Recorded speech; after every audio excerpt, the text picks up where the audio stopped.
Il-Partit Nazzjonalista gideb sfaċċatament dwar il-provvista tad-dawl fl-Isptar Mater Dei biex joħloq biża' u instabilità fost il-poplu.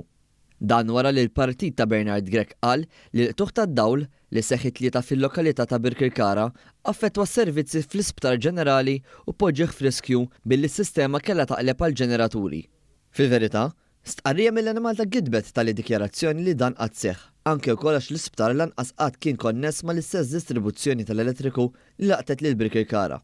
L-Animal ta' spjegat li l-Isptar Mater Dei u s-servizzi offruti minnu għandhom garanzija tal-elettriku permezz ta' feeder dirett u separat ta' 33 kV miċ-ċentru ta' distribuzzjoni tal-Marsa, waqt li għandu wkoll sors ieħor alternattiv tal-istess qawwa miċ-ċentru ta' distribuzzjoni tal-Kappara f'każ jinqalgħu ħsarat fuq tal-ewwel.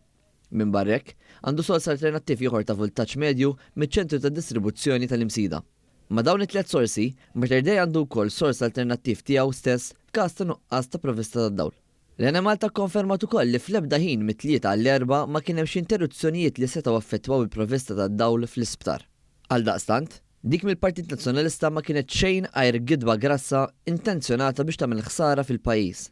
Dwar dan, irreaġixxa wkoll il-Partit Laburista li qal li d-dikjarazzjonijiet mill-Partit Nazzjonalista huma folots u intiżi biex joħolqu allarm li ma jeżistix.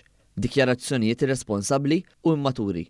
Il-Partit Laburista qal li fl-aħħar 10 snin, gvernijiet Laburista investew ma' 750 miljun euro fuq il-ġenerazzjoni tal-elettriku u mal-220 miljun euro fuq id-distribuzzjoni tiegħu madwar il-pajjiż.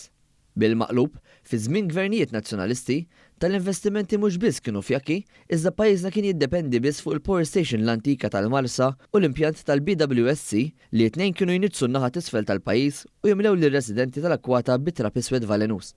Sa dan it-tant, waqt konferenza tal-aħbarijiet mill-Partit Nazzjonalista, One News staqsa propju lil kelliema nazzjonalisti dwar dan, iżda evitaw kompletament li jitrattaw dan l-imbarazzament. Id-deputat Ivan Castillo, viżibilment skomdu, ma weġibx id-domanda speċifika li saret minn ġurnalista din il-Kamra tal-Aħbarijiet u prova jbiddel is-suġġett. L-Animal tal-bieraħ bażikament ħarġet stqarrija li fiha gidbet dak li ntqal mill-Partit Nazzjonalista dwar allegazzjonijiet fuq il-provvista tad-dawl fl-Isptar Mater Dei. La darba da ma ħarġitx reazzjoni wara din l-istqarrija, Onorevoli Castillo, xtaqt il-fema tiegħek dwar dan. Il-problema realistika meta tibda tħares lejn il-provvista tal-elettriku tad-dawl hija waħda li dispeċini ngħid. Wara li ġbidnilu l-attenzjoni li kienet jaħrab il-mistoqsija u twaqqafna milli nkomplu nistaqsu, meta lejn l-aħħar tal-konferenza tal-aħbarijiet l-istess Castillo staqsek kien xemm aktar domandi, One News kompla jitlob reazzjoni. Minkejja dan, Castillo u Buttigieg assolutament ma ridux jisimgħu waqt li qamu minn posthom u telqu l-barra.